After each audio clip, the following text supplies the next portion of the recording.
मित्रो नमस्कार. तुम्ही पाहताय आकार DG9 आणि मी आहे प्रभाकर सूर्यवंशी. गेले काही दिवस एका शिळ्या गाडीला ऊत आलाय. आपण जसं म्हणतो ना की काही जुनी मडी पुन्हा उकरून काढली जातात आणि त्याच्यावर चरवीत चरवणं सुरू होतात. तसाच एका शिळ्या गाडीला ऊत आणला गेलाय. ता विषय तुम्हाला लक्षात आलेलाच असेल. दिशा सालियन आणि सुशांत सिंग राजपूत या दोघांच्या ज्या तथाकथित आत्महत्या किंवा खून झाल्याचा जो काही गवगवा होतोय आणि त्या अनुषंगाने चाललेली कोर्टातली केस, बॉम्बे हायकोर्टातली, आणि मग त्याला जोडून ज्या काही गोष्टी घडतायत आजूबाजूला, जे त्यात एक हाय प्रोफाईल नाव जोडलं जातं आदित्य ठाकरेंचं, पण त्यांना काही केल्या आरोपीच्या पिंजऱ्यात उभं केलं जात नाही. आणि मागच्या काही दिवसात वेगवेगळ्या पद्धतीनं मीडिया परसेप्शन चालवले जात आहेत की ज्या पद्धतीनं हा खटला बोर्डावर येत नव्हता यापूर्वी, तो अचानक आणला गेला. 5 तारखेला त्याची सुनावणी झाली.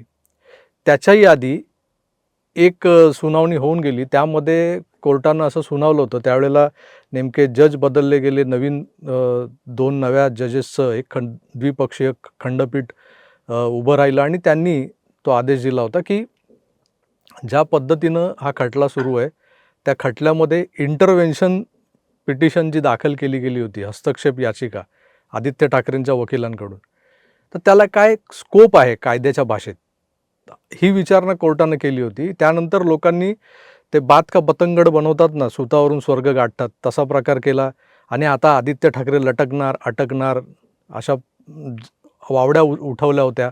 आणि प्रत्यक्षात झालं काय तर 5 तारखेला पुन्हा सुनावणी झाली आणि त्या सुनावणीनंतर जी काही वर्तमानपत्र, काही मीडिया हाऊसेस ज्या पद्धतीनं बातम्या चालवत आहेत, त्यातून जनसामान्यांमध्ये एक प्रकारची अशी भावना पसरत चालली आहे की ह्या केसचं काहीच होणार नाही आहे पुढे. तर या सगळ्या गोष्टींवर थेट प्रकाश टाकण्यासाठी, कारण आपण तर काय कोर्टात हजर नव्हतो आणि आपल्याला तिथे प्रत्यक्षात काय घडलं त्याची काही माहिती नाही आहे. कानावर जे पडतं, जे ऐकीव आहे, ज्या गोष्टी आपल्याला आपल्या सूत्रांकडून कळतात त्यावर आपण बोलत असतो. पण ही केस प्रत्यक्षात कोर्टात मांडणारे जे वकील आहेत, जे पिटिशनर आहेत, जे रशीद खान पठाण आणि त्यांचे वकील ॲडव्होकेट निलेश ओझा. आता निलेश ओझांचं नाव घेतलं की तुमच्या मला त्या सगळ्या कमेंट्स आठवतात की तुम्ही सातत्याने म्हणत असता की कुठे गेले निलेश ओझा, का आता ती करमुसेंची केस मागे पडली आहे, का आदित्य आणि दिशा सालियन, सुशांत सिंग यांच्या केसेसला आता परत तुम्ही थंड्या बस्त्यात टाकलं आहे का वगैरे. हे सगळं निवडणुकीपुरतं होतं का, लोकांच्या भावनांशी खेळलं जातं का निवडणूक आल्यावरती. त्या सगळ्या गोष्टींचा जो काही उहापोह आहे तो आज आपण थेट निलेश ओझा सरांशी चर्चा करून त्या सगळ्या तुमच्या प्रश्नांची उत्तर मी त्यांच्याकडून घेणार आहे. आपल्यासोबत जोडले गेलेले आहेत ॲडव्होकेट निलेश ओझा. ओझा सर नमस्कार. नमस्कार. मला सांगा, आमच्या प्रेक्षकांना, म्हणजे आमच्या प्रेक्षकांना काय, महाराष्ट्रातल्या तमाम जनतेला हा पडलेला प्रश्न आहे की दिशा सालियनची आत्महत्या, सुशांत सिंगची आत्महत्या आणि त्याला जे काय रंग दिला गेला आहे एकंदर त्या खटल्याला, आणि तो खून आहे असं मांडलं जातं आहे, पण त्याच्यावरचा जो खटला कोर्टात येतो, मग त्याच्यावर सुनावणी होत नाही, हे सगळं जे काय चालू आहे रहाटगाडगं, त्याला कुठेतरी पूर्णविराम लागणार आहे का? चांगला प्रश्न आहे, पण एक एवढं म्हणजे लक्षात ठेवायला पाहिजे प्रत्येकाने, आत्महत्या तर नाही आहे, ते मर्डर आहे. आणि सीबीआयनं स्पष्ट शब्दात लेखी पत्र दिलं आहे की आम्ही कोणताच निर्णय दिलेला नाही आहे. काय झालं होतं की जे काही आरोपी लोक होते याच्यातले, त्या लोकांनी काय केलं, मस्त न्यूज चालवल्या की एम्सने सांगितलं हे सुसाईड होतं, जे काय होतं सुशांत सिंग राजपूतचं. आणि त्याच्यावर सुब्रमण्यम स्वामी खासदार यांनी पत्र लिहिलं प्राईम मिनिस्टर ऑफिसला. प्राईम मिनिस्टर ऑफिसनं सीबीआय कडून जबाब विचारला आणि त्याने सुब्रमण्यम स्वामीने पुरावे दिले. बोले हा कसा काय सुसाईड होऊ शकतो, हे एवढे पुरावे बोगस आहे, ती पोस्टमॉर्टम रिपोर्ट एम्सची. तर त्याच्यावर सीबीआयचं ऑफिशियल पत्र आहे, ते नेटवर अवेलेबल आहे की आम्ही ती रिपोर्ट ऍक्सेप्ट केल्याचं असं काही नाही आहे. आम्ही कोणतंही कन्क्लुजनवर आलेलो नाही आहे आणि आम्ही कोणताही अँगल रिजेक्ट केला नाही. म्हणजे मर्डरचा अँगल रिजेक्ट केला नाही आहे. हे ऑफिशियल पत्र आहे सीबीआयचं. त्याच्यामुळे हे जे नॅरेटिव्ह चालवतात ते लोक की हे आत्महत्या तर हे एक चुकीचं आहे. एक दुसरं, दिशा झाल्यांच्या मॅटरमध्ये पण त्यांनी असेच नॅरेटिव्ह चालवले. पोस्टमॉर्टम रिपोर्ट यायच्या आधी जे असिस्टंट कमिशनर ऑफ पोलीस निपुंजे यांनी जे स्टिंग ऑपरेशन केलं या आरोपी पोलीस अधिकाऱ्यांचं, त्यांनी स्पष्ट सांगितलं की बस झालं, पोलीस पोहोचली की 2 मिनिटात डिक्लेअर की पडून मेली, नशेत होती. अजून पोस्टमॉर्टमचा रिपोर्टच यायचा आहे. तर असंच यांनी काय केलं, सगळ्या मीडियाला मॅनेज करून एक न्यूज पब्लिश केली की सीबीआयने हे इन्व्हेस्टिगेशन केलं आणि इन्व्हेस्टिगेशन मध्ये सांगितलं की तिचा तो हे होता, म्हणजे आत्महत्या पण नव्हती, हत्या पण नव्हती, इट वॉज अन ऍक्सिडेंट. तर त्यांनी जे हे पब्लिश केली न्यूज आणि यांचं मॅनेजमेंट बघा, सगळ्या न्यूजपेपरने काही नाही, एकानं प्रेस नोट बनवून द्यायची, सगळ्यांना तशी छापायची, सगळ्यांनी पब्लिश केली. दुसऱ्या दिवशी सीबीआयनं ऑफिशियल प्रेस नोट काढली की दिशा सालियांची केस आम्ही कधी इन्व्हेस्टिगेट केलीच नाही आणि आम्ही असा आदित्य ठाकरेला क्लीन चिट वगैरे काही दिलेली नाही. आणि ते यायच्या आधी, सीबीआयची प्रेस नोट यायच्या आधी त्यांचे विश्वप्रवक्ते संजय राऊत पासून तर हे सगळे की तुम्ही एका याला घाबरले, त्याच्यावर खोटे आरोप केले, बीजेपीनं माफी मागायला पाहिजे, हे सगळ्यांचे सगळे चालले. पण ते ताबडतोब तोंडावर पडले सीबीआयच्या पत्रामुळे. आणि असंच खोटं ऍफिडेव्हिट आदित्य ठाकरे यांनी कोर्टात सादर केलं की म्हणे या प्रकरणाचा तपास बिहार पोलीस, महाराष्ट्र पोलीस आणि सीबीआयने केला आहे आणि आधीच हे प्रकरण क्लोज झालं आहे. मग ते खोटं ऍफिडेव्हिट कसं आहे याचे पुरावे देऊ. तर दिशा सालियांची केस तर बाजूला राहू द्या, सुशांत सिंग राजपूतची केस बाजूला राहू द्या, हे खोटं ऍफिडेव्हिट दिलं म्हणून आदित्य ठाकरे यांना कस्टडीत घ्या म्हणून आपण एक स्पेसिफिक अर्ज दाखल केलाय कोर्टात. तो पण सुनावणीला आहे. त्याच्यावर पण जे काल 5 फेब्रुवारीला झालं त्याच्यावर पण आम्ही म्हणजे ब्रीफ केलाय न्यायालयाला की हा असा असा विषय आहे. 5 फेब्रुवारीच्या सुनावणीवर मी येणारच आहे. तत्पूर्वी मला विचारायचं आहे की मागचे जे न्यायाधीश होते त्यांच्या एकंदर भूमिकेबद्दल शंका यावी अशी परिस्थिती होती. कारण केसेस ज्या पटलावर येतात, बोर्डावर येतात, त्यांचा जो क्रम आहे तो 6, 7, 8 जरी असला आणि या 8व्या नंबरवर जरी दिशा सालियांची किंवा ही केस जर असली तरी ती त्यांच्यासमोर येता येता कोर्टाचा वेळ, सन्माननीय कोर्टाचा वेळ संपलेला असायचा. त्यामुळे ही केस कधी बोर्डावर आलीच नाही. पण आता मागच्या खेपेला म्हणजे ही 5 तारखेची सुनावणी झाली त्याच्या आधी जेव्हा पासबोलांना सुनावलं होतं त्यांनी कोर्टाने की तुमचा स्कोप काय हे मला आधी सांगा आणि अभ्यास करून या अशा ह्या पद्धतीच्या केसेसचा. तर तेव्हा ती केस जेव्हा आली तेव्हा मला आश्चर्य वाटलं होतं. मी तुम्हाला फोनही केला होता की हे कसं शक्य झालं. आणि आताही त्यानंतर तातडीने त्यांनी 5 तारखेची सुनावणी ठेवल्यानंतर ती मला वाटतं 48 नंबरवर असलेली केस बोर्डावर आली याचं सुद्धा मला आश्चर्य वाटतंय. हा चमत्कार कसा झाला त्याबद्दलही तुमच्याकडून ऐकायचं आहे. हा, आता बघा, मी एकदम अत्यंत जबाबदारीने एक स्टेटमेंट देतोय. या आधीचे जे चीफ जस्टिस होते देवेंद्र उपाध्याय, ते डिसऑनेस्ट आणि करप्ट होते. त्यांच्या अगेन्स्ट डिटेल पुराव्यासहित रीतसर लेखी तक्रार फौजदारी कारवाईसाठी राष्ट्रपतींकडे आम्ही दिलेली आहे. त्यांचं एकच काम होतं, ते आदित्य ठाकरे असो की आणखीन कोणती असो, महाविकास आघाडीचे कोणती मॅटर असो, म्हणजे एकनाथ शिंदे जे चीफ मिनिस्टर होते ना, तर हे जे सरकार होतं, या सरकारच्या विरोधातले कोणी असो त्यांच्या अगेन्स्टचं मॅटर सुनावणीला घ्यायचं आणि टाळायचं, लांबवायचं एक गोष्ट, आणि सरकारच्या अगेन्स्ट जर मॅटर असेल तर ते ताबडतोब घ्यायचं किंवा कोणी जर अर्ज जरी दिला नाही तर सुओ मोटो पी-आय दाखल करून घ्यायची. स्वतःहून सगळ्यांनी घ्यायचं आणि त्याच्यात सरकारला किती बदनाम करू शकतो, हा प्रयत्न त्या व्यक्तीनं त्या चीफ जस्टिसच्या पोस्टवर बसून या म्हणजे न्यायव्यवस्थेचा, न्यायालयाचा जेवढा दुरुपयोग करता येऊ शकतो तेवढा त्यानं दुरुपयोग करण्याचा प्रयत्न केला.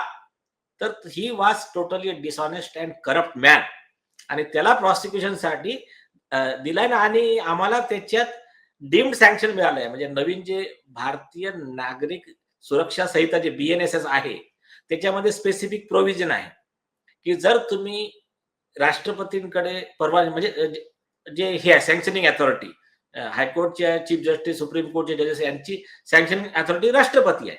तर तुम्ही अर्ज दिला 3 महिन्यात 90 days or I think 120 days, तर त्याच्यामध्ये जर तो अर्ज तुमचा रिजेक्ट नाही झाला तर याचा अर्थ तुम्हाला परवानगी आहे, you can initiate criminal prosecution. आमचा तो टाइम फुलफिल झाला आहे. आम्हाला परमिशन डीम्ड सँक्शन आहे. आम्ही आता त्यांच्या अगेन्स्ट कंप्लेंट केस दाखल करणार आहे. सगळे पुरावे न्यायालयाला पण देणार आहोत आणि सगळ्या जनतेला पण माहित पडणार आहे. म्हणजे जो 3,000 कोटींचा जो मागे एक विषय निघाला होता की हे 3,000 कोटी रुपये ही सगळी केस मॅनेज करण्याकरता खर्च झालेत, अशी जी काही उडती उडती खबर आमच्यापर्यंत आली होती त्यात कुठेतरी तथ्य आहे असं म्हणता येईल आता. हा अरे एक सिंपल त्याच्यावर स्वतः सुप्रीम कोर्टचं एक जजमेंट आहे जज असे करप्ट जजेसच्या अगेन्स्टचं. त्यांनी काय सांगितलं की एखादा जर जज न्यायाच्या हिशोबाने निष्पक्ष होऊन काम न करता असं म्हणजे पक्षपातीपणाने असं दिसेल असं काम करतो ना सर, की एका साईडला फेवर दुसऱ्या साईडला डिसफेवर, तर याचा अर्थ he is acting with corrupt motive आणि याला डिसमिस करायला आणि याच्यावर कारवाई करायला एक्स्ट्राचे पुराव्याची आवश्यकता नाही. त्याचा conduct itself is an evidence. तर हे 2016चं सुप्रीम कोर्टचं RR पारिकचं जजमेंट आहे. त्याच्यानंतर 2022चं मुझफ्फर हुसेन या जजला डिसमिस केलेलं एक प्रकरण आहे सुप्रीम कोर्टचं. त्याच्यात सांगितलं की हे करप्ट जजेस कसे असतात, जसं तलावात पाण्यात फिश असते ना, तर ती कधी पाणी पिते कळत नाही, तर त्या टाईपची हे लोक असतात. तर याच्यामुळे न्यायपालिका ही सगळी दूषित होते. तर या लोकांना डिसमिस केलेलंच बरं, या टाईपचे ऑब्झर्वेशन सुप्रीम कोर्टाचे आहे. तर ते हे जे आहे की यांची जी फिगर आहे, आता ऍक्च्युअली हे जबाबदारी आहे सीबीआयची आणि इंटेलिजन्स ब्युरोची, की हे बघा आता यांना कुठे पाठवलंय, यांना पाठवलंय दिल्लीला, देवेंद्र उपाध्याय यांना. दिल्लीचे हायकोर्टचे एक जज होते शमित मुखर्जी. ते जज पैसे घेऊन आणि ऑर्डरमध्ये लिहून आहे, म्हणजे माझे वर्ड सोडा, 2003चं दिल्ली हायकोर्टचं जजमेंट आहे. त्या जजला अटक झाली होती करप्शन करून ऑर्डर पास करण्याच्या मॅटरमध्ये. तर वुमन, वाईन अँड मनी असा सगळा पाहुणचार घेऊन ते न्यायाधीश भ्रष्टाचार करून आदेश पारित करत होते. तर त्यांना 13 दिवसाची पोलीस कस्टडी त्यांची त्या हायकोर्ट जजची घेतली होती सीबीआयने. तर ऍक्च्युअली ही सीबीआयची जबाबदारी आहे की आता सगळं एवढं समोर आहे, त्यांनी सरळ राष्ट्रपतींच्या मार्फत चीफ जस्टिस ऑफ इंडियाला पत्र लिहून यांच्यावर प्रॉसिक्युशन करावं, यांना यांचं ऍक्च्युअली कस्टोडियल इंटरोगेशन करावं, यांची लाय डिटेक्टर टेस्ट, नार्को टेस्ट करावी, सगळं सत्य बाहेर येईल. खरंय. आता शंकेला वाव आहे, तुम्ही म्हणालात की पाण्यात राहून मासे कसे पाणी पितात, कारण ते कोणाच्या लक्षात येत नाही. तर ह्या सगळ्या गोष्टी ज्या आहेत, ज्या ह्या आपल्या एकूणच सिस्टीममध्ये चालू असतात, त्याकडे सर्वसामान्य माणसांचं लक्ष जातं न जातं, त्यापेक्षा सर्वसामान्यांना या गोष्टी कळतील का आयुष्यात त्याच्या, हा फार मोठा संशोधनाचा विषय आहे. कारण सामान्य माणूस इतका खोलात जाऊन विचार करत नाही. तर तुम्ही त्या सिस्टीममध्ये आहात म्हणून तुम्हाला त्या सगळ्या गोष्टी समजल्या आणि तुम्ही त्या दृष्टीने पावलं उचलली. पण हा खरा गेम जो आहे ना, तो 5 तारखेच्या या कालच्या हेरिंगचा आहे बघायला गेलं तर. तिथे ज्या पद्धतीनं या खंडपीठानं काही तुम्हाला फटकारलं किंवा मागच्या याच्यामध्ये आदित्यच्या वकिलांना फटकारलं, अशा पद्धतीच्या ज्या बातम्या येत आहेत ना, त्यामुळे संभ्रम निर्माण झाला आहे की हे सालं चाललंय काय? म्हणजे नक्की ह्या केसचा काय निकाल लागणार आहे? हे केस कधी निकाली ठरेल का? खरे दोषी पकडले जातील का? आता सगळा संभ्रम निर्माण झाला. ज्या पद्धतीनं तुम्हाला तो प्रश्न विचारला आहे म्हणजे न्यायाधीशांनी, तो नेमका काय आहे आणि मीडियानी तो कसा आमच्यासमोर उभा दाखवला आहे. म्हणजे आता आम्ही जे वर्तमानपत्रात वाचलं आहे त्याच्यावरून तर असं दिसतं की तुम्हालाच विचारलं आहे की ही केस आम्ही का ऐकायची असं कोर्ट विचारतं आहे. म्हणजे का ऐकायची हा जेव्हा प्रश्न येतो तेव्हा हा प्रश्न आम्हालाही बुचकळ्यात टाकणार आहे. नेमकं काय याच्या मागे? बघा आता तुम्हाला सगळ्यात पहिली गोष्ट ना, काही मीडियावाल्यांना खूप जास्त डिसऑनेस्ट आहेत.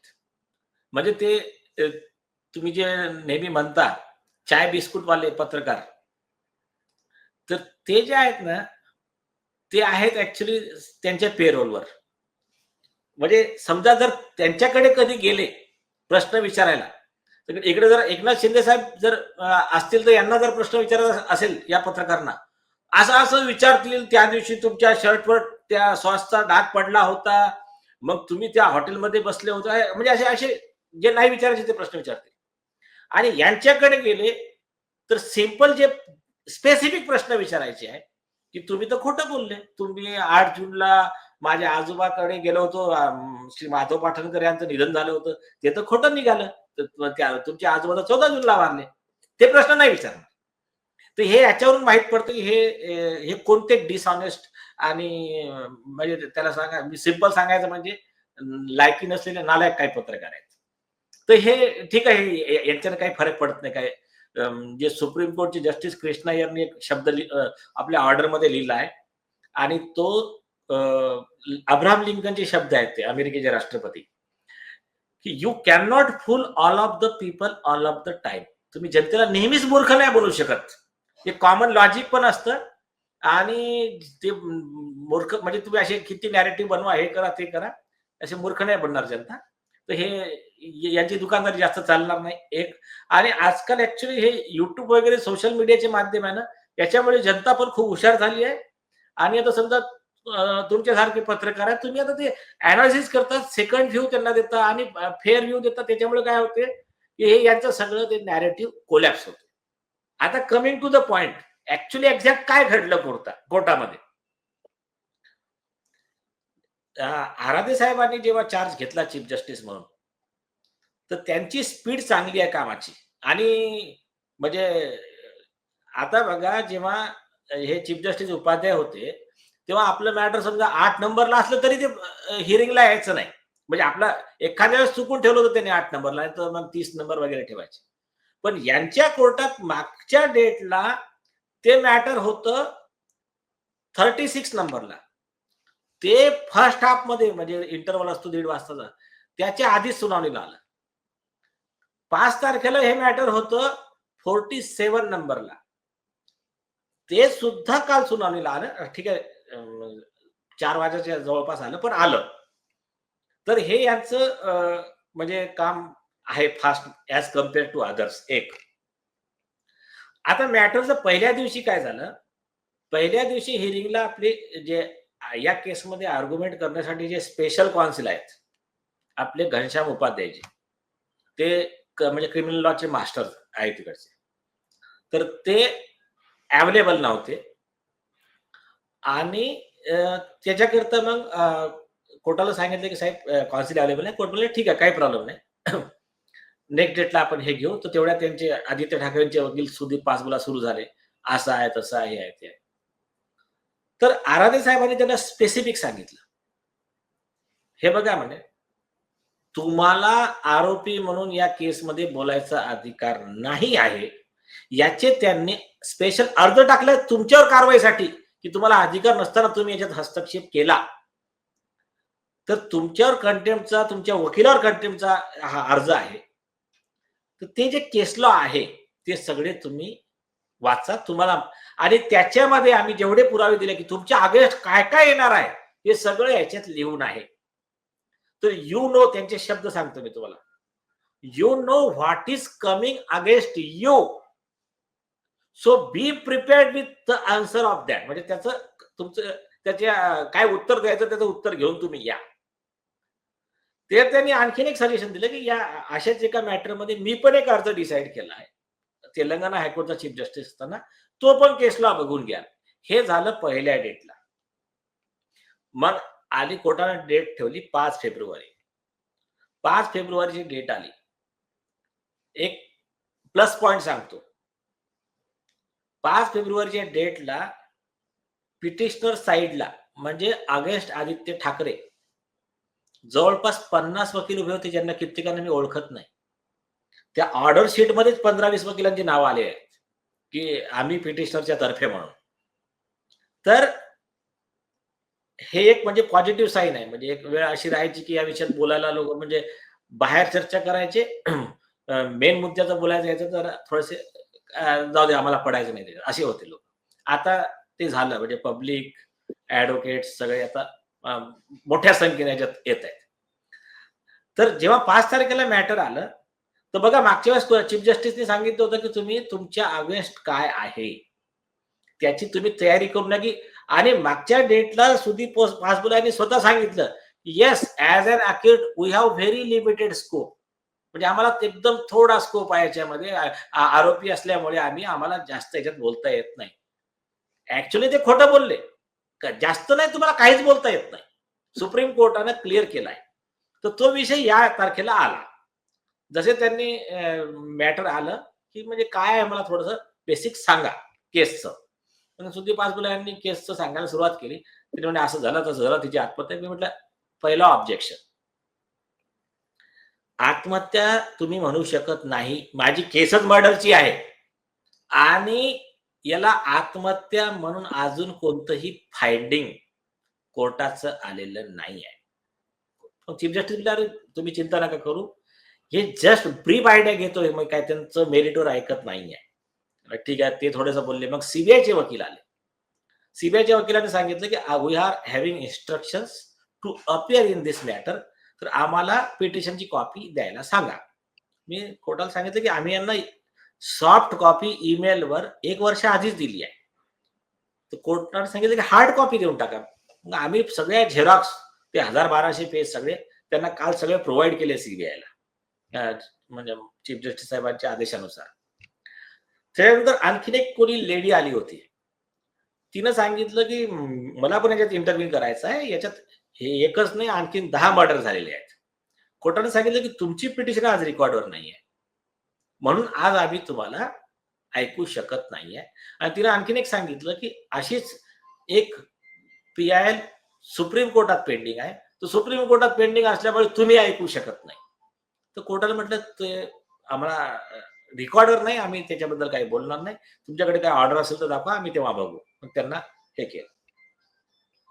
मग मला विचारलं, की हे तुमचे मॅटरमध्ये अर्ज काय काय आणि कशाबद्दलचे आहे. मग मी कोर्टाला सगळं समजावून सांगितलं, की पहिली आमची पी-आय-एल आहे, की आदित्य ठाकरे यांचे सगळे मोबाईल टॉवर लोकेशन पासून ते 8 जून 14 जून आणि मग त्याच्यासोबत त्यांचे कनेक्टेड लोक, की डिनो मोरिया, सूरज पंचोली, नंतर आणखीन नावं दिली आहेत, की ज्यांचा 7 जूनला बर्थडे होता, एकता कपूर, मग सलमान खान, अरबाज खान पासून आम्ही अशी काही लिस्ट दिली आहे, की ज्याच्याबद्दल ज्याचा आम्हाला फायदा होऊ शकतो केससाठी, की यांचे कॉल डिटेल रेकॉर्ड्स वगैरे ते सगळं आणि डिटेल दिला, की काय काय इन्व्हेस्टिगेट करायचं आहे. सर, एक एक तुम्हाला एक थांबवतोय. ह्यात तुम्ही जी नावं दिलीत ना नव्याने, त्यात एक राहुल कनाल आणि अरबाज खान यांची नावं आहेत असं नाही, वाचलं राहुल मी. कनाल एक मिनिट, ते मला डिटेल बघावं लागेल. ती लिस्ट आहे त्या पिटिशन मध्ये जे काही नाव आहेत. हा, ओके. तर हा, पण हे मेन मला अरबाज खान माहित आहे, सलमान खान माहित आहे, एकता कपूर माहित आहे. तर ते राहुल कनाल बघावं लागेल. तर हे जे काही आहे, आम्ही त्यांना सांगितलं, की सगळे यांना हे मुद्दे दिले आहेत आम्ही, की ह्या 16 मुद्द्यांवर 15 मुद्द्यांवर डिटेल रिप्लाय सादर करा. हा पहिला आहे.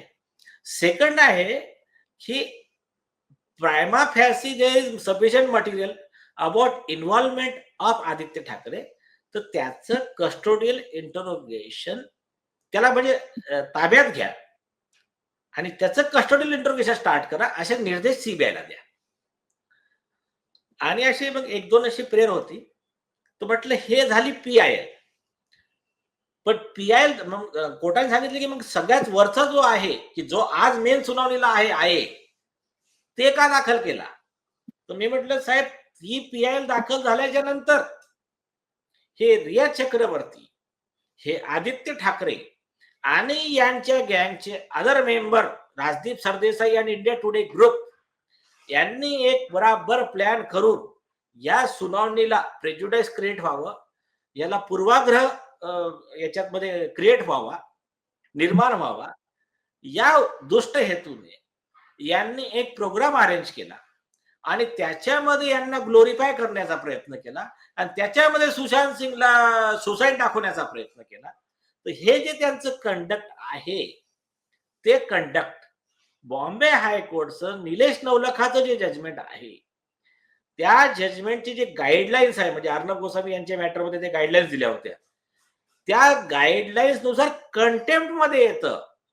तर म्हणून यांच्यावर कारवाई करा आणि सीबीआयला निर्देश द्या की हे राजदीप सरदेसाईला को अक्यूज बनवा as per 120B and section 10 of the evidence act. India today ग्रुपला पण आरोपी बनवा आणि एक दैनिक लोकमत आहे त्यांना पण आरोपी बनवा. हे सगळं कोर्टाला वाचून दाखवले आम्ही प्रेयर्स. त्याच्यानंतर आमची आणखीन एक प्रेयर होती नवीन अर्जमध्ये, की हे पब्लिक इंटरेस्ट मॅटर आहे. करोडो जे यांचे SSR वॉरियर्स आहेत, SSR चे फॅन्स आहेत सुशांत सिंग राजपूतचे, आणि सगळे न्यायप्रिय जनता ही वाट बघते या केसची. तर तुम्ही लाईव्ह टेलिकास्ट ठेवा, कारण सुप्रीम कोर्टाच्या संविधान पीठानं निर्देश दिला आहे की nothing happens private in the court. कोर्टात काही प्रायव्हेट काही होत नाही आहे आणि जे काही पब्लिक इंटरेस्टचे मॅटर आहे त्याचं लाईव्ह टेलिकास्ट व्हायला पाहिजे आणि कित्येक कोर्टाच्या हिअरिंगचं होत आहे. तर तुम्ही याचं लाईव्ह टेलिकास्ट ठेवा आणि कोर्ट काय म्हणतंय ना आम्ही काय म्हणतो ना आम्ही काय पुरावे देतो आणि ते काय बोलतात हे सगळं येऊ दे ना जनतेच्या समोर डायरेक्ट. हे असं काही चाय बिस्कुटी पत्रकार, हे डिसऑनेस्ट पत्रकार, पेड पत्रकार हे काही छापतील आणि लोकांना संभ्रम निर्माण होईल. मग पुन्हा प्रभाकरजींना पुन्हा आपला वेळ काढून या विषयावर पुन्हा सगळं एक्सप्रेशन द्यावं लागेल. त्याच्यापेक्षा होऊ द्या लाईव्ह टेलिकास्ट, लोकांना कळू द्या. तर ही एक प्रेयर आहे. आणि त्याच्यानंतर असे आणखी असे एक कंटेम्प्टचा आहे त्यांच्यावर नंतर हा एक आहे झाला. त्याच्यानंतर आदित्य ठाकरेचं इंटरव्हेन्शन ऍप्लिकेशन आहे. मग ते इंटरव्हेन्शन ऍप्लिकेशन मध्ये खोटं ऍफिडेव्हिट दिलं म्हणून आदित्य ठाकरे यांना कस्टडीत घेण्याकरिता आमचं 340चं CRPC 340 सेक्शन त्याला म्हणजे परज्युरी पिटिशन आणि कंटेम्प्ट पिटिशन ते आमचा अर्ज आहे. तर याच्यामध्ये सुप्रीम कोर्टाचं मी न्यायालयाला पॉइंट आउट केलं की सुप्रीम कोर्टाचं जजमेंट आहे की जेव्हा माझा 340चा अर्ज असेल तेव्हा त्याचा इंटरव्हेन्शन पण नाही ऐकू शकत तुम्ही. तुम्हाला माझंच पहिले ऐकावं लागेल. 340चा अर्ज पहिले ऐकायचा.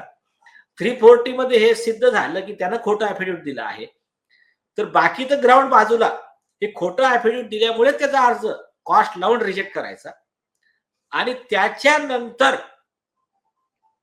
त्याच्यावर परज्युरी आणि कंटेम्प्टची ऍक्शन घ्यायची, त्यांना कस्टडीत घ्यायचं, अशी आमची प्रेयर आम्ही केस लॉ सहित ती पॉइंट आउट केली. मग हे सगळं बघितल्यावर मग जज साहेबांच्या लक्षात आलं की मॅटर जेवढं म्हणजे हे वाटतंय तसं नाही आहे.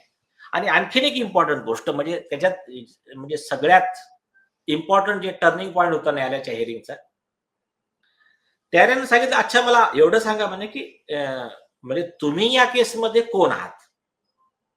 एक जो पहिला प्रश्न होता की व्हॉट इज युअर लोकस, तर तुम्ही या केसमध्ये कोण आहात. मी सांगितलं की दोन गोष्टी. पहिली की हा विषय आता मागे पडलाय, इट इज इनकॉन्सिक्वेन्शियल. का? कारण रशीद खान पठाण यांच्या पिटिशन नंतर SIT कॉन्स्टिट्यूट झाली एक, आणि 12 जानेवारी 2024 ला रशीद खान पठाण यांनी म्हणजे रशीद खान पठाण म्हणजे supreme court and high court litigation association यांनी पुराव्यासहित लेखी तक्रार आदित्य ठाकरे आणि इतर यांच्या विरोधात गँगरेप आणि मर्डर आणि इतर चार्जेस यांचे कारवाई FIR नोंद करून कारवाई करण्यासाठी तक्रार दिली आहे. त्याच्यामध्ये या आदित्य ठाकरे आधी अरेस्ट होणारे काही पोलीस अधिकारी आहे की ज्यांनी या केसचा तपास असा केला की आरोपी वाचले पाहिजे, एव्हिडन्स डिस्ट्रॉय करण्याचा प्रयत्न केला, त्यांचेही डिटेल दिले. तर त्यांच्यावर पण कारवाई करण्यासाठी नार्कोटिक्स ड्रग्सचे सेक्शन वगैरे लावून हे सगळं देऊन ती तक्रार जी 12 जानेवारी 2024 ची एसआयटी ला दिली आहे, ती तक्रार एसआयटीने तपास सुरू केला आहे त्या तक्रारीवर. It is part of SIT investigation related with death of Disha Salian. आणि तसं पत्र आम्हाला दिलं आहे. ते पत्र मी न्यायालयाला पॉइंट आउट केलं, तेव्हा चीफ जस्टिस म्हणाले की oh we are not aware of that, because आम्हाला ते माहित नाहीये काय गोष्टी. So you put everything on record. त्या सगळ्या गोष्टी तुम्ही रेकॉर्डला द्या. आणि त्यांनी क्लिअर सांगितलं की हे आदित्य ठाकरे असो की आणखीन कोणी इंटरव्ह्युनर असो, यांचा सगळ्यांचा प्रश्न नंतर येईल.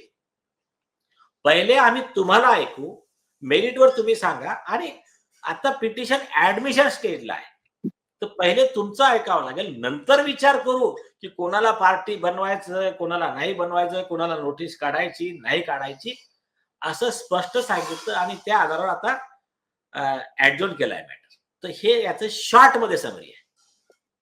नाही, पण जो प्रश्न उभा राहतो ना, जे आज सगळीकडे छापून आलंय, की तुम्हाला असा प्रश्न विचारला कोर्टाने की ही केस आम्ही का ऐकायची, हा काय विषय आहे? हा प्रश्न विचारलाच नाही आहे. अरे ज्यांनी बापरे. जर ज्यांनी जे छापलंय ना, ते ते मला वाटतं ते नॅरेटिव्ह सेटिंग असतं, त्यांचा कोणीतरी माणूस असतो बराबर की काय आज. आणि तुम्ही बघा सगळीकडे सारखंच दिसतं ते. आणखीन एक जोक सांगतो. आमचं हिअरिंग झालं. हिअरिंग झाल्यावर हायकोर्टाच्या बाहेर सगळे पत्रकार कॅमेरे वगैरे घेऊन उभे. आपले हे सगळ्या वकिलाची टीम पूर्ण इंटरव्ह्यू घेतले.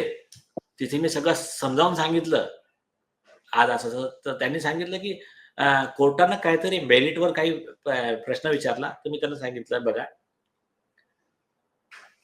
ए आर अंतुलेचं संविधान पीठाचं 7 जज बेंचचं जजमेंट तेव्हापासून तर हे 2022 पर्यंतच धनराज आसवानीचं जजमेंट त्याच्यामध्ये क्लिअर आहे. तिसऱ्या माणसाला कोणालाही वाटलं की हा गुन्हा घडलाय, माझ्याकडे पुरावे, anyone can set the criminal law in motion. कोणी एफआयआर दाखल करू शकतो. त्याला लोकसचा प्रश्न येतच नाही. क्रिमिनल मध्ये तुम्ही ऑब्जेक्शन घेऊ शकत नाही. ते केसला आहे आणि ते केसला आम्ही दिले, ऑलरेडी दिले, म्हणजे तो विषय बाजूला. दुसरं, आता तर एसआयटीनंच आम्हाला पत्र दिलंय की तुमचं हे सगळं इन्व्हेस्टिगेशन तुमच्या तक्रारीवर सुरू आहे. तर आता कोर्टाने सांगितलं की ते सगळे पुरावे द्या आणि त्याच्या आधारावर आम्ही डिसाइड करू, या केसचं पहिले मेरिट ऐकून घेऊ आणि मग पुढचं further course of action decide करू, एवढं कोर्ट बोललं. आता याला हे सगळं इंटरव्ह्यू झाला, आमचा व्हिडिओ रेकॉर्ड केला सगळ्या मीडियाने, एकानेही दाखवला नाही. हो, तेच तेच. काही निवडक वर्तमानपत्र छापून आले फक्त हे. हो. आता काही काही दिल्लीच्या वर्तमानपत्रांनी आज काय चांगले न्यूज दिले आहेत. म्हणजे मला वाटतं आता राष्ट्रीय स्तरावर काहीतरी हालचाली सुरू झालेल्या आहेत. त्यांनी चांगलं रिपोर्टिंग केलंय नॅशनल लेवलवर. पण आता हा प्रश्न आहे ना, मागच्या वेळेस इंटरव्ह्यू गेला कुठे आणि कोणाच्या म्हणण्यावर नाही, दाखवला, तो एक प्रश्न आहे. खरंय खरंय. म्हणजे हा जो काही चाय बिस्कुटी मीडिया आहे, तो एवढा फोफावला आहे की ते तुमच्यासमोर प्रिटेंड करतात की आम्ही तुमची बाईट घेतोय, काय घडलं कोर्टात, कसं झालं प्रोसिडिंग, सगळं ऐकून घेतात, शूट करतात आणि टेबलवर जाऊन टेबल न्यूज तयार करतात की जे झालंय त्याच्या नेमकं उलटं सांगणं लोकांना. आज लोकांमध्ये जो संभ्रम पसरलाय मित्र, तो याच सगळ्या गोष्टीतून पसरलेला आहे. आणि तो संभ्रम दूर व्हावा यासाठी आज खास ॲडव्होकेट निलेश ओझा आपल्यासोबत होते. बरेच दिवस त्यांच्याशी या विषयावर चर्चा करायची राहून गेली होती. कारण सातत्यानं लोक प्रश्न विचारत आहेत की हे जे काही चाललं आहे, जे भिजत घोंगडे आहे, त्याचा नेमका अंत कधी होणार आहे. तर निलेश सर, हे आता या इस मोड पे आके रुका है सब कुछ असं म्हणता येईल. आता पुढे नेमकं काय होणार आहे? सकारात्मक तुम्ही जे सांगताय तेवढं तर वाटतंय मला, पण आता पुढचा जो काही पुढच्या डेटला जे काही कोर्टाकडून ज्या विचारणा होईल आणि ज्या पद्धतीनं ही केस पुढे चालेल असं चिन्ह दिसतंय. एकंदरच महाराष्ट्रातल्या 12-12.5 कोटी जनतेच्या मनातली जी काही भावना होती ना, ती मागच्या काही दिवसांपासून माझ्यावर माझ्या ते दिलो दिमाग पे छा जाता है असं झालं होतं सगळं. मी अक्षरशः नैराश्यात जे तिकडे चाललो होतो, की हे काय चाललंय सगळीकडे, की ह्या केसला काही अर्थ नाही. हे फक्त निवडणुका आल्या, की हे विरोधी पक्ष ते लावून धरतो. कुणाला तरी दाबायचं आहे, कुणाला तरी कुणाची तरी मान म्हणतात ना, ते ज्या पोपटात प्राण असतात त्याप्रमाणे ती उगाच तो पोपट दाबायचा आणि मग लोकांकडून मतं घ्यायची या सगळ्या मुद्द्यांवर. असंच काही चाललंय का असं वाटत होतं. पण आता तुम्ही जो काही दिलासा दिलाय तो फार मोठा आहे. आणखीन एक म्हणजे चांगला हा जो पॉइंट आहे हा मेन पॉइंट आहे, की पुढच्या तारखेला काय होऊ शकतं. हा. आता लीगल स्टेजचं आणि त्याच्या आधी एक आणखीन सांगतो, म्हणजे काय काय बिचारे पत्रकार चांगले आहेत, ते आपलं पूर्ण बनवून मला त्यांनी सांगितलं, आम्ही पूर्ण बनवून वरती पाठवतो म्हणे. वरतून ते विचार मग कट करतात, ते म्हणतात नाही आता दाखवायचं नाही असं ठीक आहे. आता तो एक पॉइंट बाजूला. आता कमिंग टू दिस, आता वरती कोण मिळाले आहेत ते आता येईल, म्हणजे कधी वेळ पडला तर इन्व्हेस्टिगेशन मध्ये पण येईल. आता न्यायालयात काय होऊ शकते, कॉमन मॅनला सांगतो. पुढच्या डेटला हे हिअरिंग होणार आहे, की म्हणजे एक मुद्दा लोकांनी मिस केला, की ते न्यायालयाचा एक रोख असा होता, की ऑलरेडी एसआयटी इन्व्हेस्टिगेट करते. तर आता तुमची काय मागणी आहे? म्हणजे तुमची तक्रार जी एसआयटी इन्व्हेस्टिगेट करते, तर कोर्ट जास्तीत जास्त काय करू शकते, म्हणजे असं जर निगेटिव्ह साईड पकडली आपण, की एसआयटीला आणखीन वेळ द्या, तपास सुरू आहे आणि तरी काही नाही झालं तर तुम्ही न्यायालयात येऊ शकता. हे एक झालं. दुसरं, आणि तो ऑप्शन खूप स्ट्रॉंग आहे. स्ट्रॉंग म्हणजे कोणासाठी? It is against all the accused. सगळ्या आरोपींना निपटवणारा ऑप्शन आहे तो, आणि तो आहे म्हणजे जे क्रिमिनल लॉयरची जी टीम आहे, त्यांनी त्या दिवशी ते सगळं पॉइंट काढून दाखवला. आता जेव्हा एसआयटी कडे तुमची तक्रार झाली आणि इन्व्हेस्टिगेशन स्टार्ट झालं, आता यांना कॉज ऑफ ऍक्शन मिळालं आहे, की जो या केसचं स्पेशल जज आहे, त्या स्पेशल जजच्या कोर्टात 156(3) CRPC नुसार यशवंत ढगेचं सुप्रीम कोर्टचं जजमेंट आहे, की आता supreme court and high court litigation association हे अर्ज लावतील फॉर मॉनिटरिंग इन्व्हेस्टिगेशन. त्याच्यामध्ये ते जे सगळे मुद्दे आहेत, तर ते सगळे मुद्दे मॉनिटरिंग ऑफ इन्व्हेस्टिगेशनचे अधिकार त्या स्पेशल जजला आहेत. आणि मग स्पेशल जज सांगेल की यांचे जेवढे मुद्दे आहेत त्याच्यावर स्टेटस रिपोर्ट न्यायालयात सबमिट करा. एक. दुसरं, इथे काही चिंता करण्याची आवश्यकता मला अशी वाटत नाही. मटेरियल ऑन रेकॉर्ड जे आहे ना, ते एवढं सफिशियंट आहे. त्यांना अटक तर सोडा, त्यांना शिक्षा द्यायला सफिशियंट आहे. आणि मदत यांनी काय केलं, म्हणजे 2 कामं केले. त्या यांच्या मनात धाकधूक, की पुरावा कोण आपला आपण पैसे देऊन मॅनेज केलेला फुटला का? रोहन राय फुटला का? हे फुटला का? आणि यांना हे नाही माहित आहे, की कोणत्या पोलीस अधिकाऱ्याकडे किती पुरावे यांच्या अगेन्स्ट आहेत, कोणत्या लीडरकडे यांच्या अगेन्स्ट पुरावे आहेत. आणि काय आहे, की हे आपल्याला दाखवतात यांच्या आपसात हे जे 3 महाविकास आघाडी आहे, 3 पार्टीची एक दुसऱ्याची जी कुरघोडी चालते, त्यातले कित्येक मोठे लीडर देशातले, ते काय यांच्या अगेन्स्ट मध्ये कोणत्या फाईल कोणाला सापडल्या यांना काहीच माहित नाही. आता ते जोर का झटका धीरे से लगते, ते सर्जिकल स्ट्राईक होईल ते तेव्हा माहित पडेल. तर यांनी ना काय केलं, आमच्या केसचे आम्ही नाव सांगितले नाहीत, तर त्यांच्याकडे मस्त एक लेडी पत्रकार बोले, साहब अभी ऐसा है, अभी हमको इस पे ये बनाना है, तो आप ऐसा डिटेल दे सकते क्या? आणि त्या अधिकाऱ्याचं नाव सांगितलं, सिनियर अधिकाऱ्याचं, की ज्यांनी आम्हाला इनपुट दिले होते. म्हटलं अच्छा. तर म्हणे साहेब बोले कैसा है क्या है हे, म्हणजे असं सगळं विचार. अच्छा बोले मोबाईल टॉवर लोकेशन, तर जो आपली आहे ते बोले हाँ है ना। अच्छा दे सकते, बोले नहीं दे सकते। अरे बोले आप जाके ले लो ना, फाइल में है। आप जाओ एसआईटी कंस्टिट्यूट हुई है, चीमाजी आडवा के पास जाओ, इंटरव्यू लो, आप तो इतना बड़ा मीडिया है ना आपका, ले लो। अच्छा और बोले सर इसमें आई विटनेस, सर आपले पर्सन बोलला 2 आई विटनेस। बोले क्या? हाँ, हर चीज आंखों के सामने देखी हुई है। बोले सर नाम, बोले नाम तो नहीं बताएंगे। बोले फिर? बोले उनको अभी जो स्पेशल कोर्ट है, कोर्ट के सामने हाजिर करेंगे। तो बोले एक दिन पहले तो हमको बताएंगे कि नहीं? बोले नहीं। बोले क्यों? बोले अगर बताए तो जैसे पहले 10 मर्डर हुए तो ये 2 का क्या करोगे, आप बता सकते क्या? 10 याच्यामध्ये ओपी इंडियाची न्यूज आहे, काल त्या न्यायालयाला पण सांगितलं 10 मर्डर झाले याच्यात या केसशी रिलेटेड. दिशा चालेचा तो मित्र आहे स्टीव्ह पिंटो वगैरे. आणि असं नाही आहे, त्यानं त्याच्या ट्विटरवर डिटेल दिलाय ना, कर्जतचं farm house, Aaditya Thackeray name काय काय दिलं, त्याने जे काही दिलं आहे. तर हे तर मतलब देखो, आप सिर्फ कोर्ट में आना उस समय, आपको मालूम भी नहीं पड़ेगा बैठे वाले में से कौन विटनेस है, लेकिन जज जब चालू करेगा ना, उस समय वो जो देगा, उस समय आप देख लेना. तर हा जो हे झाला आहे, तर आपल्याकडे जी बघा, मी तसा फार सॉफ्ट आहे, म्हणजे लोकांना वाटतं मी अग्रेसिव्ह आहे. अजून त्यांनी ना आपले जे पडद्यामागचे वकिलाचे आणि ते सीनियर अजून बघितलेच नाही आहे.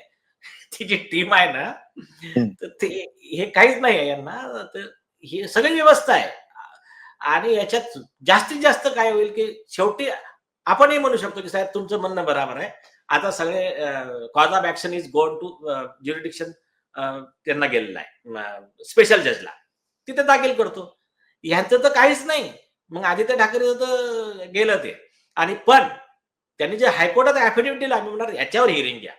जे खोटं ॲफिडेव्हिट दिलं त्याचं कंटेंट पर्जुरी, ती हिअरिंग तुम्ही घ्या.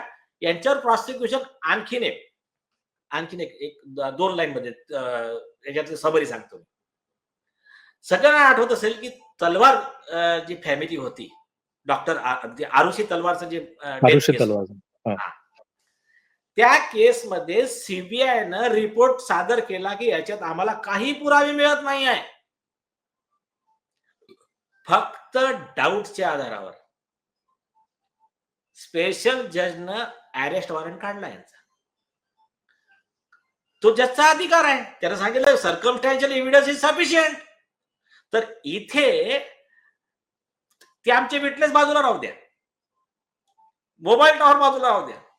हे फॉल्स स्टेटमेंट जे दिलं ना, की त्या दिवशी मी तिथे नव्हतो, माझे आजोबा वारले, मी तिकडे होतो, रिया चक्रवर्तीचं माझं काही देणं घेणं नाही आहे. आणि 44 कॉल रेकॉर्ड तर सोडा, जे चॅट रिकव्हर केले ना नार्कोटिक्स ब्युरोने रिया चक्रवर्तीचे, ते दीपिका पादुकोण केस क्राईम नंबर 15 ऑफ 2020, त्याच्यामध्ये यांचे जे काही डिटेल आले आहे ते एवढं खतरनाक आहे ते. तर त्याच्यात तर हे सगळं म्हणजे हॅबिच्युअल खोटे बोलणारे आदित्य ठाकरे. तर this is a ground additional link. Supreme कोर्टाने सांगितलं की खोटा defence is a additional link, की हा आरोपी आहे. आणि दुसरं एक जजमेंट आहे की this is a ground for his custodial interrogation. म्हणजे अशा माणसाला अटकपूर्व जामीन देऊ नका, त्याला ताब्यात घेऊनच तपास करायला पाहिजे. कारण तर आताच खोटा बोलला ना तो. तर बरोबर. हे जे आहे ना, की हे सफिशियंट आहे त्यांना, म्हणजे ती स्टेज पुढे न्यायला. म्हणून कॉमन मॅननं निराश होण्याची आवश्यकता नाही आहे. फक्त कॉमन मॅननं एकच काम करण्याची आवश्यकता आहे, की आपल्या जेवढे कॉन्टॅक्ट आहेत, जेवढ्या ओळखी आहेत, आपल्या एरियातले आमदार असतील, मिनिस्टर असतील, आपले मुख्यमंत्री साहेब असतील, प्रत्येकाला डायरेक्टली इनडायरेक्टली मेसेज पोहोचवा. हा जो व्हिडिओ आहे, नॉर्मली आकाश डिजिन्यांचा व्हिडिओ महाराष्ट्रातले ऑल पॉलिटिशियन, ब्युरोक्रॅट्स, पोलीस बघतातच. तरी याला जास्तीत जास्त पोहोचवा. सरकारला हा मेसेज पोहोचू द्या, की एसआयटीचं जे काम स्लो चालू आहे, त्याच्यावर नितेश राणेजींनी जे आरोप घेतले त्याच्यात खूप तथ्य आहे. यामध्ये जे पोलीस अधिकारी ज्यांनी सगळं पहिले कव्हर अप केलं, जे अरेस्ट होणार आहे याच्यात, ते याला ब्रेक लावतायत आणि त्यांचे ड्रग्सचे बिझनेस पण आहेत आणि मिस्टर आदित्य ठाकरेंचे जे ड्रग्सचे गुन्हे आहेत त्याच्या पण फाईल्स आहेत, ऑन रेकॉर्ड आहेत सगळं. आणि नितेशजीनं तर कित्येक वेळा बोलले, पण मी तर रेकॉर्ड बघितलेले आहेत. काही आमच्या टीमकडे पण अवेलेबल आहे ना, पार्ट ऑफ द कोर्ट आहे, part of the narcotics bureau आहे, सगळं आहे. तर हे जे आहे ना, हे सगळं जनता जेवढी जागृत होईल तेवढं माझ्या मते सत्य बाहेर येईल. आणि आणखीन एक, हे सगळं बाजूला ठेवा म्हणजे की कुणाला असं वाटत असेल की प्रभाकर सूर्यवंशीजी हे थोडेसे प्रेज्युडाईस आहेत अगेन्स्ट आदित्य ठाकरे, मी पिटिशनरचा आहे म्हणून मी प्रेज्युडाईस आहे. ज्यांना कुणाला असं वाटतं की आदित्य ठाकरे याच्यामध्ये निर्दोष आहे त्यांनी आमच्याने काही प्रश्नांची उत्तरं द्यावी. नंबर एक, जर या केसशी आदित्य ठाकरे यांचा काहीही संबंध नव्हता, सुशांत सिंग राजपूतच्या केसशी त्यांचा काहीही संबंध नव्हता, तर पहिली गोष्ट, त्यांना खोटं बोलण्याची आवश्यकता काय होती की त्या दिवशी मी तिथे नव्हतोच, 8 जूनला माझे आजोबा वारले, मी तिथे होतो. नंबर एक. नंबर दोन, त्यांना हे बोलण्याची काय आवश्यकता होती खोटं, की रिया चक्रवर्ती हिला मी ओळखत नाही, तिचं माझं काही घेणं देणं नाहीये. नंबर तीन, जर तुमच्या याच्यात या दिशा सालेंच्या केसमध्ये काहीही फाऊल प्ले नव्हता, तर तुमची महापौर ज्या होत्या आणि तुमची जी टीम होती त्यांनी बिहारचे IPS अधिकारी आले होते विनय तिवारी या केसचे इन्व्हेस्टिगेशन करायला, त्यांना डिटेन का केलं? तुम्ही बाहेर स्टेटहून आले, कोरोना रूल आहे, आणि मग तेच कोरोना रूल तुम्ही दिशा सालेंच्या पार्टीमध्ये UP जे मुलं आले होते त्यांना का नाही लावले? आणि त्या काळात तुम्ही 18,000 FIR दाखल केले ज्यांनी सोशल डिस्टन्सिंगचं उल्लंघन करून इथे पार्ट्या अरेंज केल्या, घरी प्रोग्राम केले, बर्थडे केले. तर या केसमध्ये तो FIR का रजिस्टर झाला नाही? तसंच सुशांत सिंग राजपूतचं 4-7 दिवसात त्याची डेथ आहे आणि म्हणजे तो एक मर्डर आहे आणि दिशा सालेंचा एक मर्डर आहे. तर ह्या 2 डेथ मध्ये सुशांत सिंग राजपूत यांची डेड बॉडी ही ताबडतोब त्याच दिवशी पोस्टमॉर्टमला जाते, त्या दिवशी पोस्टमॉर्टम येतो. दिशा सालेन यांची बॉडी जी आहे ती 3 दिवसानं का पाठवली तुमच्या पोलिसांनी? त्याच्यानंतर जी बॉडी होती ती बॉडी न्यूड होती. एंट्री रेकॉर्ड मध्ये मेन्शन आहे, व्हिडिओ कॉपी, स्टिंग ऑपरेशन सगळं आमच्याकडे अवेलेबल आहे. डॉक्टर याच्यात मेन्शन आहे की ती बॉडी जेव्हा आणली तेव्हा ती न्यूड होती, जेव्हा पडली होती तेव्हा न्यूड होती, हे सगळ्या न्यूज चॅनलने दाखवलं. मग आता सगळ्यात मोठी गोष्ट, तुमच्या पोलीस रेकॉर्डच्या फाईल मध्ये तो न्यूड फोटो काढून कपडे असलेला फोटो कसा काय ऍड झाला? चौथी गोष्ट, त्या दिवशीचे CCTV फुटेज डिलीट झाले होते, त्या दिवशीचे एंट्री रजिस्टर डिलीट झाले होते, अशी न्यूज सगळ्या न्यूज चॅनलवर आली. मग नंतर ते CCTV फुटेज आले कसे काय त्या फाईलमध्ये? आणि परवाचं जजमेंट आहे सुप्रीम कोर्टचं की CCTV फुटेज मॅनेज करण्यात आले.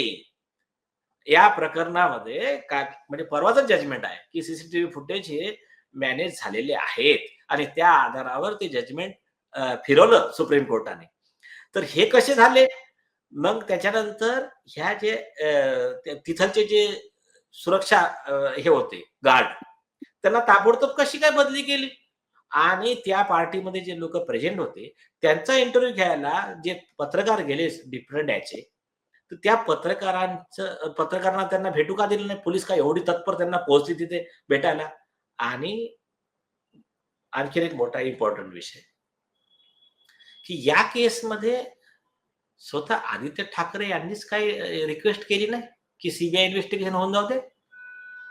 जर तुमचा काही संबंधच नव्हता तिथे तर तुम्ही त्याच्यावर कारवाई हे का नाही केली?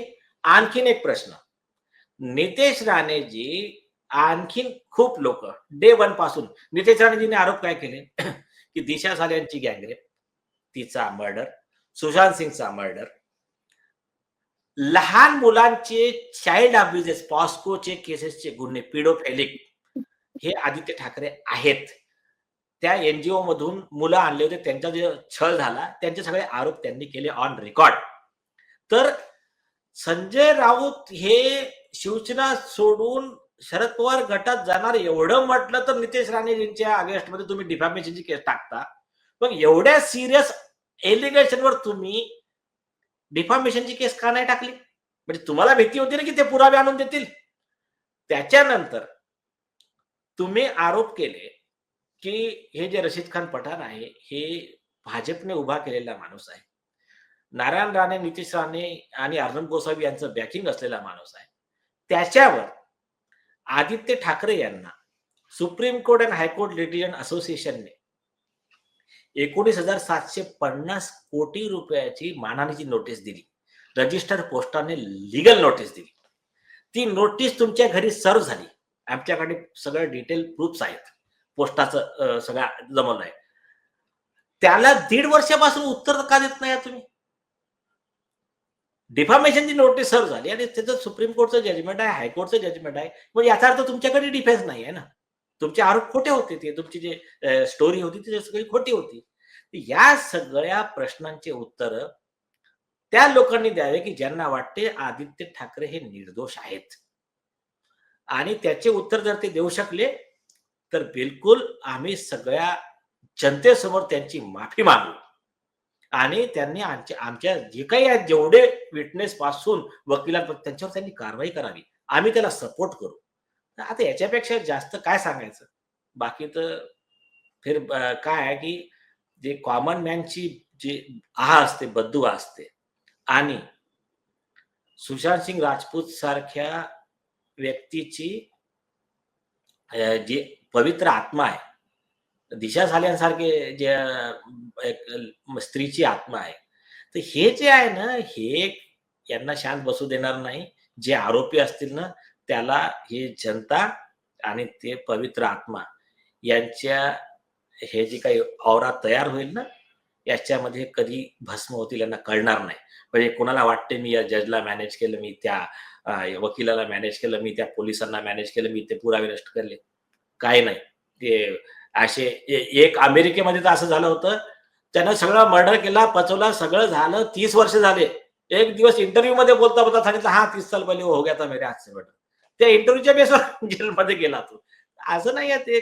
देवाला जेव्हा कोणती गोष्ट बाहेर काढायची असते, नेचर आहे आणि युनिव्हर्स कॉन्स्पायर्स, तर ते वाचणार नाहीये हे एवढं. आणि लोकांच्या मुली का रस्त्यावर पडल्या आहे का? म्हणजे तुमच्या मनात आलं कोणाला काही करायचं, अत्याचार करायचे, मर्डर करायचे, ड्रग्स करता तुम्ही त्या लहान मुलांवरचे अत्याचाराचे आरोप त्याचं उत्तर द्यायचं तुमचं हे नाही आहे. तर हे गोष्टी जरा जे कोणी समर्थन करते थोडासा हा विचार करायचा प्रत्येक माणसाने की आपलं म्हणजे उद्या तो कोणी असू शकतो, आपल्या नातेवाईक पण असू शकतो. प्रत्येकाच्या घरी ते महिला आहे, महिलांचा सन्मान झालाच पाहिजे. आणि सगळ्या जनतेसाठी एक माझं म्हणजे एक असं म्हणणं आहे की इतिहास बघा की आपले छत्रपती शिवाजी महाराज जे आहेत, यांच्या आईने जिजामातेने जर असा विचार केला असता की बाबा माझा मुलगा कुठं फसू शकतो, तू समाजासाठी लढू नको, तर आज आपले काय हाल झाले असते. पण जिजामातेने जे त्यांना प्रेरणा दिली त्याच्यामुळे 2 लोकांचे फायदे झाले. शिवाजी महाराज आज जे हे झालंय त्यांचा म्हणजे देवाच्या पंक्तीत जाऊन बसलेले आहे. महाराष्ट्राचे दैवत आहेत ते. आणि येणाऱ्या पिढ्या ज्या सुखावल्या आहेत, तर त्याचं जे पुण्य आहे ते आणि म्हणजे अमर झालंय ते नाव, जे छत्रपती शिवाजी महाराज एक नाव अमर झालंय. तर हे जे आहे ना, तर हे फॅमिलीने प्रत्येकाने म्हणजे विचार करायला पाहिजे. छत्रपती शिवाजी महाराज असो, डॉक्टर बाबासाहेब आंबेडकर असो, की जे लोक अन्यायाच्या विरोधात लढण्यासाठी उठतात, ते त्यांच्या स्वतःच्या कुळाचा, समाजाचा, सगळ्यांचा उद्धार तर करतातच. येणाऱ्या पिढ्यांसाठी एक चांगलं एक म्हणजे समाज, एक वातावरण देऊन जातात. त्याचं पुण्य त्यांना नेहमी मिळत राहतं. तर हे जर हा विचार करणं प्रत्येकाने सुरू केलं ना, तर महाराष्ट्रात माझ्या मते की असे म्हणजे हे लागणार नाही की हा त्याच्यावर आरोप करतोय, तो त्याच्यावर आरोप करतोय. लोकं म्हणतील, ते तुमचे नॅरेटिव्ह बाजूला ठेवा. इन्व्हेस्टिगेशन करा ना, इन्क्वायरी करा. बस ते तो आम्हाला इथं फिरवत राहायचं आणि तुम्ही तिकडे स्वतःची पापं लपवत राहायचे. हे कॉमन मॅन नाही मान्य करणार. बस एवढंच मला आज म्हणायचं. खरंय खरंय. या एकंदर प्रकरणात आता तुम्ही ज्या पद्धतीनं तुमचे जे मुद्दे मांडलेत, की आदित्य ठाकरे हे जर निर्दोष आहेत असं ज्यांना वाटतं आणि जे त्यांना पाठीशी घालण्याचा प्रयत्न करतायत, मग ते चाय बिस्कुटे असोत, काही मीडिया हाऊसेस असोत, काही राजकारणी असोत, ज्यांना आपली वोट बँक सुरक्षित ठेवायचे असेही लोक आहेत, या सगळ्यांना जे प्रश्न विचारलेत ॲडव्होकेट निलेश ओझा यांनी, त्यांची उत्तरं ते बापजन्मात देतील असं मला वाटत नाही. पण पुढची येणारी तारीख जी या खटल्याच्या अनुषंगाने महत्त्वाची आहे, त्या तारखेला जे काही घडणार आहे त्याची एक चुणूक आपल्याला, एक झलक आपल्याला निलेश ओझाजींनी दाखवली आहे. आणि ते जे म्हणतायत तसंच जर घडत गेलं तर मला वाटतं तो सुदिन दूर नाही ज्या दिवशी हे सुशांत सिंग आणि दिशा सालियनचे जे मारेकरी आहेत, ज्या 2 निष्पाप जीवांचे मारेकरी आहेत, ते गजाआड डांबले जातील. मित्रो, काहीशा आपण म्हणतो ना की एक मळब दाटतं माणसावरती, नैराश्याचं मळब दाटतं आणि ते नैराश्याचं मळब आता हळूहळू दूर होत चाललं आहे. आशा के किरण दिख रहे हैं आणि ज्या पद्धतीनं हे किरण सूर्यप्रकाश बनून या पृथ्वीतलावर पडतील तेव्हा तो स्वच्छ पांढरा दिवस असतो. आणि त्या दिवसाच्या साक्षीनं आपण ही कामना करूया की जे काही आपण आता प्रिडिक्ट केलं आहे, म्हणजे ॲडव्होकेट निलेश ओझांनी प्रिडिक्ट केलं आहे की पुढच्या तारखेला कदाचित असंही घडू शकेल, तर ते व्हावं ह्याच अपेक्षेसह इथे थांबतो. पुन्हा भेटूच, तोवर आपली काळजी घ्या आणि मनातली आशा कायम ठेवा, निराशा दूर करा. सत्याचा विजय नेहमीच होतो, भलेही ते सत्य जे आहे ते कधी कधी थोडंसं प्रताडित केलं जातं, परेशान म्हणतात ना, सत्य परेशान होत आहे मगर पराजित नाही. तर सत्य पराजित होणार नाही याची खात्री बाळगा आणि पुढच्या तारखेची वाट बघूया. तुर्तास इथेच थांबतो, पुन्हा भेटूच, तोवर आपली काळजी घ्या आणि पाहत राहा आपलं आवडतं यूट्यूब चॅनल आकार डीजी 9. धन्यवाद, नमस्कार. निलेशजी खूप खूप धन्यवाद आणि नमस्कार तुम्हाला.